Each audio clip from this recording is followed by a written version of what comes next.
Assalamualaikum warahmatullahi wabarakatuh. Salam sejahtera untuk kita semua. Perkenalkan, nama saya Dea Baningrum dari kelas 12A Presensi 13. Pada kesempatan kali ini, saya akan membahas tentang alih fungsi lahan pertanian di Indonesia.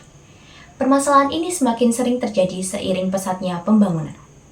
Sekilas terlihat sebagai kemajuan, tetapi sebenarnya memiliki dampak yang besar bagi ketahanan pangan nasional dan kelestarian lingkungan.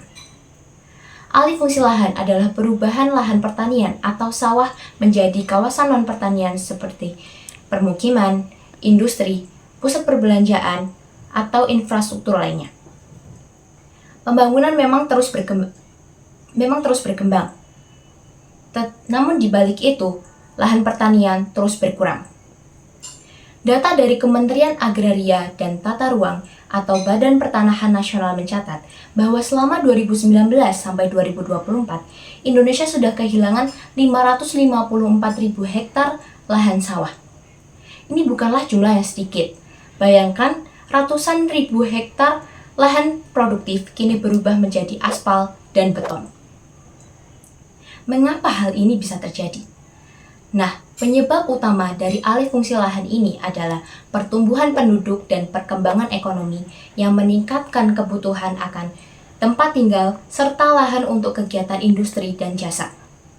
Dalam kondisi ini, lahan pertanian sering menjadi sasaran karena lokasinya strategis dan mudah diakses.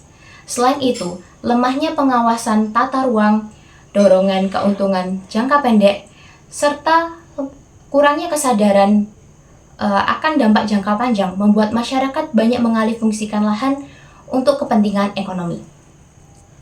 Dampak dari alih fungsi lahan ini sangatlah serius. Kita tidak boleh menganggapnya sepele. Berkurangnya lahan berarti menurunkan produksi pangan.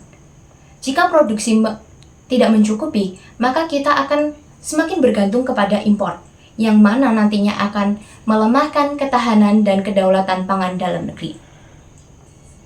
Di sisi lingkungan, kita bisa melihat bahwa jika lahan pertanian menurun, maka daerah resapan juga akan menurun, sehingga akan meningkatkan resiko banjir dan tanah longsor. Serta suhu lingkungan akan semakin meningkat karena kurangnya lahan terbuka hijau. Oleh karena itu, kita tidak boleh hanya diam saja dan menjadi penonton. Kita harus memiliki peran nyata melalui gerakan sawah. Selamatkan lahan sawah, yaitu dengan mendukung gerakan lahan sawah dilindungi atau LSD. Aksi kesadaran, yaitu dengan meningkatkan kepedulian terhadap pentingnya ketahanan pangan dan kelestarian lingkungan melalui edukasi ataupun sosialisasi. Kemudian, wujudkan pertanian lokal, yaitu dengan mendukung dan membeli produk petani lokal Indonesia. Alihkan pembangunan berkelanjutan, yaitu dengan membangun tanpa merusak lingkungan, serta tetap memperhatikan dampak jangka panjangnya. Dan yang terakhir adalah harmoni dan bersatu, yaitu pemerintah, petani, dan masyarakat bergerak bersama dalam melindungi ketahanan pangan nasional. Mari kita jaga lahan pertanian sebagai sumber pangan dan menjaga lingkungan. Pembangunan boleh tetap berjalan, tetapi sawah harus tetap dilindungi agar Indonesia tetap menjadi negara yang mandiri dan sejahtera.